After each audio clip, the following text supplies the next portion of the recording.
एक तो मौलानाओं के साथ कट्टरपंथ मत लगाइए, दूसरे ये जो जमातें हैं जिन्होंने आज़ादी में बहुत अहम किरदार अदा किया है, तुम्हारी तो पैदाइश भी नहीं थी उस वक्त में, पढ़ लो जमीयत उलमा क्या है। तमीज सीखिए कैसे बातचीत की जाती है। तुम तड़ा करके मैंने आपसे बातचीत नहीं की, लेकिन आपने तुम तड़ा किया। मैं आपको आखिरी वार्न देता हूँ, इसके बाद ऐसी भाषा नहीं तो आपसे चले जाइएगा। आप कह रहे हैं स्वतंत्रता संग्राम में मुसलमानों का योगदान था, बिल्कुल था, लेकिन क्या अशफाक उल्लाह खान साहब की जयंती आप मनाते हैं? मुस्लिम मंच के नेता बन के बैठ गए, पता है नहीं इस्लाम क्या है। और वो लोग अपना हिस्सा लेके चले गए। निकल पाकिस्तान, निकल तू पाकिस्तान, तेरे बाप का है हिंदुस्तान, निकल यहाँ से।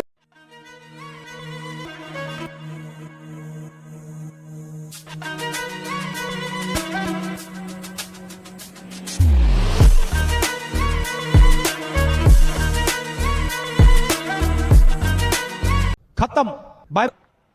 कि हम उनकी आस्था का सम्मान, ये इस देश ने एक फैसला दिया, मंदिर आया, बन रहा है और यही सम्मान है, तो इस पर सवाल उठाएंगे। देखिए राकेश भाई, मुगलों का नाम लेकर जो आज की बात करे जा रहे हैं, मैं तो कह रहा हूं आज के जो मुसलमान हैं, जो हिंदू भाई हैं, वो आज मुगलों का काम कर रहे हैं। अरे किसी की मस्जिद को आप शहीद कर 6 दिसंबर की बात कर रहे हैं, तो वो हम कैसे भूल जाएंगे? हम भी अपनी नस्लों को बताएंगे कि वहां पर मस्जिद थी और मैं कयामत तक रहेगी, मस्जिद कभी हटती नहीं। दूसरी बात सन 1949 में जो चोरी से मूर्ति प्रकट हुई, वो मूर्ति कहाँ है?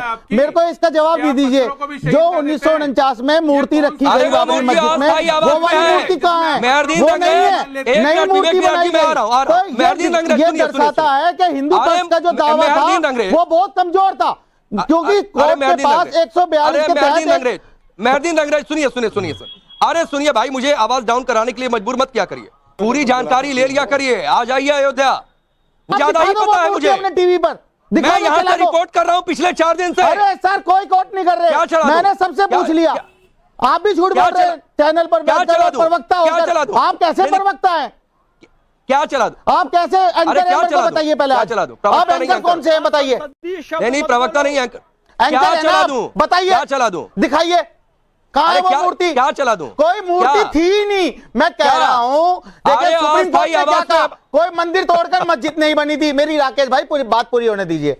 रही बात मुगलों की, अब बार बार मुगलों को लेकर आते हैं, तो बहुत सारे दुनिया में 5000 साल पहले भगवान श्री राम आए, उनका फोटो तो इतना सा दिखाया भाजपा ने, और मोदी जी का फोटो दिखाया इतना बड़ा, उस पर तो आप सवाल नहीं कर रहे, उस पर डिबेट भी नहीं कर रहे।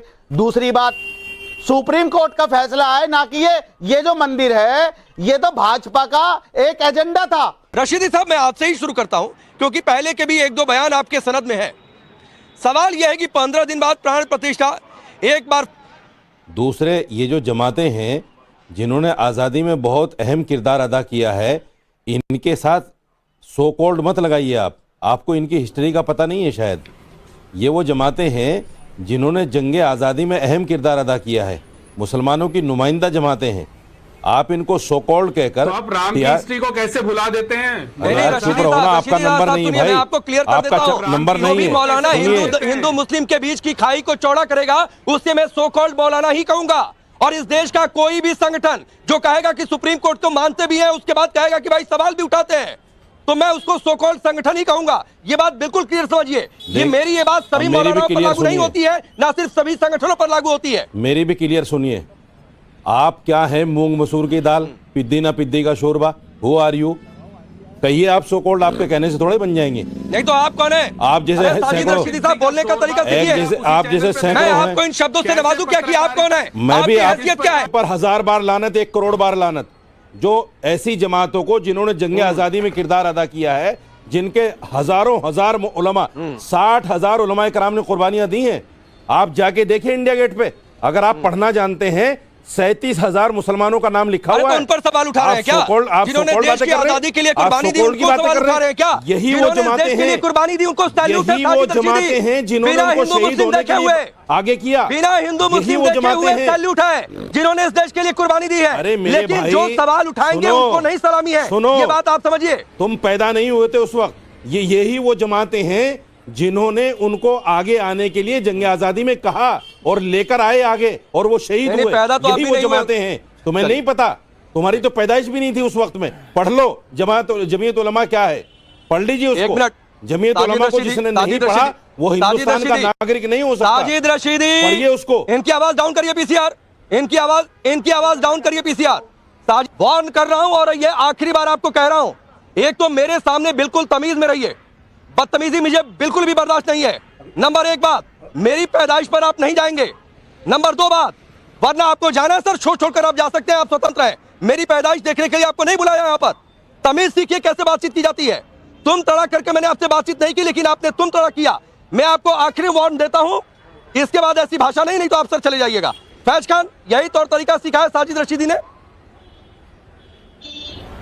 बात करने का तरीका बिस्मिल्लाहिर्रहमानिर्रहीम रब्बिश रह ली सदरी व यस्सिर ली अमरी वहलुल उक़दतन मिन लिसानी यफ़क़हू क़ौली। राकेश पांडे भैया, जरा सा तौर तरीकों में हेर फेर करो तो आपके हाथों में कॉलर हो आस्तीन नहीं। ये साजिद रशीदी साहब जो कर रहे हैं, इससे पूरे मुस्लिम समाज पर प्रश्न चिन्ह पैदा होता है। किसी की पैदाइश में ना जाए, अपनी पैदाइश देखें, अपना खानदान देखें। आप कह रहे हैं स्वतंत्रता संग्राम में मुसलमानों का योगदान था, बिल्कुल था। ये जमीयत उलमा पर बोलने का तुम्हें हक नहीं, मेरी बात पर बोलने का। जा रहा है और वो लोग अपना हिस्सा लेके चले गए। निकल पाकिस्तान, निकल तू पाकिस्तान। तेरे बाप का है हिंदुस्तान, निकल यहाँ से। तेरे बाप का है हिंदुस्तान, कर रहे हो देश के तेरे बाप का है हिंदुस्तान, एक मिनट, तेरे बाप का है हिंदुस्तान, मैं बीच में आ रहा हूं। तेरे बाप का है हिंदुस्तान, मैं बीच में आ गया। बाप का है हिंदुस्तान। दोनों लोग की आवाज डाउन करिए, दोनों लोग की आवाज डाउन करिए प्लीज, दोनों लोग की आवाज डाउन करिए। पीसीआर फैज खान, आप भी अपनी भाषा पर संयम रखिए। पाकिस्तान जाने की बात आप मत करिए, नंबर एक बात। नंबर दो बात, साजिद रशीदी, मैंने पहले भी आपको वार्न किया था सर, मैं बिल्कुल नहीं चाहता हूं कि मैं किसी से खड़े होकर बातचीत करूं। तो सर मुझे मजबूर मत किया करिए, मैं बार बार कह रहा हूं कि मुझे मजबूर मत किया करिए। मैं सहिष्णु हूं, लेकिन मेरी ये कमजोरी नहीं है। मैं सही याद रखिए, और नेशनल चैनल पर बैठे हैं, ये तौर तरीका सीख कर आते हैं क्या? साजिद रशीदी, ऐसे आप अपनी कम्युनिटी को यहां पर रिप्रेजेंट कर रहे हैं?